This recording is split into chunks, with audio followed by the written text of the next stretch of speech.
period. So I didn't like define terms, and like a lot of that stuff came much later for me. But I made really huge life decisions based on perceived judgment of people who weren't even thinking about me.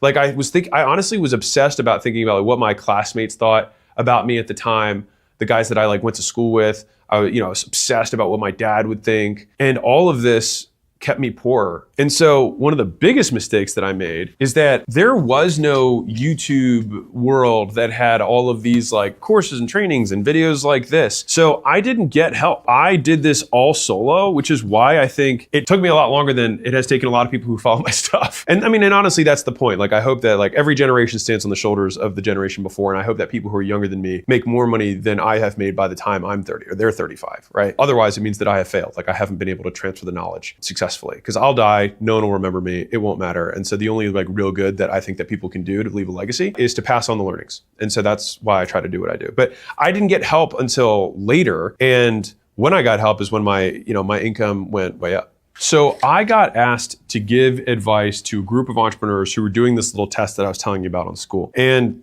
they said, hey, do you have any like words of advice for everyone who's starting? And so I was in a writing mood at the time. And so I actually ended up sending up this massive Slack message that has now been seen by like 4 million people. And so I will share with you right now. These are the directions I told them when they were starting. Number 1, follow instructions. Number 2, when you reach something you don't understand how to do, Google first. The amount of people who like post immediately, the moment they have friction, the amount of people who message me and say, hey, where do I find your books? I usually just respond, where do you normally find books? And then they're like, well, Amazon. I'm like, did you search? People go for an easy button rather than just like take the second step. Take the second step. Do the one Google search before then thinking, oh, I will then stop working, because that's basically what happens. As soon as you send a message, you say, I have reached a point that I cannot cross. I have reached a chasm to which no man has ever been over before. Google it. Third, when you figure it out, post it. Other people may have struggled there too. And so this is a way that you add value in content to whatever community that you're in. 4, actually follow the rule of 100 daily. And this is a big one, because people get distracted really, really easily, and they're inconsistent. And so the thing is that their businesses become inconsistent because they are inconsistent.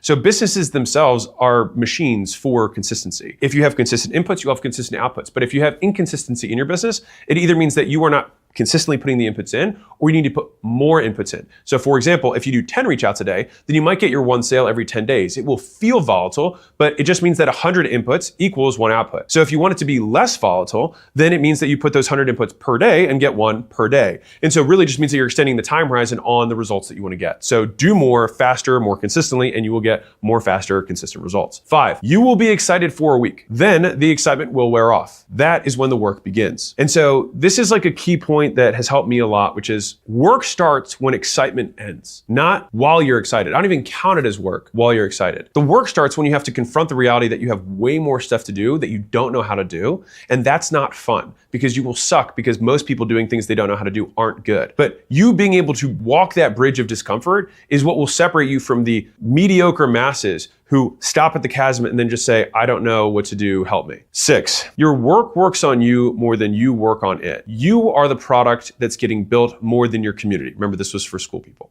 So remember that. Like, you are the product. And so I had this tweet that got completely bombed and no one cared about it, but I will tell you what it was. So I have this really weird, trippy thought the other day, which is in prisoner of war camps throughout history, one of the psychological torture mechanisms is that they would have people do manual labor. And one of the particularly nasty ones is that they would have them dig holes and then at the end of the day, fill the holes back up. And so the point was to try and drive the futility and the meaningless of life, the meaningless of work, and it just breaks them down psychologically. What I found interesting about that is that every day I go to the gym and I pick up weights and I put them exactly back where I was before. And so in both instances, there's physical labor that's happening and everything looks exactly the way it was. But in one instance, it's seen as psychological torture. In the other, it's seen as self-care. And so it really just means that these things occur and then we describe them as labels. And so if you are the asset that is getting built, everything happens for you rather than to you. 7, and this is a big one, everything is unscalable in the beginning. That's the point. It's how you learn every single piece of it. And when you learn every single piece of how something works predictably, that's called mastery.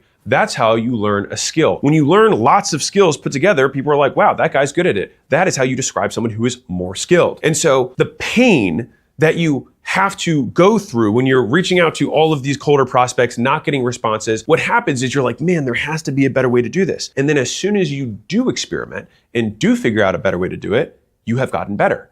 And so that pain creates the catalyst to learn better ways of doing the same stuff. And that's how, in a very real way, you gain leverage. Skills give you leverage. If two people start the same thing and one gets way more results, that guy did it with more leverage. They did it with more skill. And the pain is the catalyst to making that happen. So don't run away from the pain, run towards the pain. Learn how to deal with it by getting better. 8. The pain of repetition is what forces you to seek improvement. When you figure out ways to get more for what you do, you have gained skill. 9.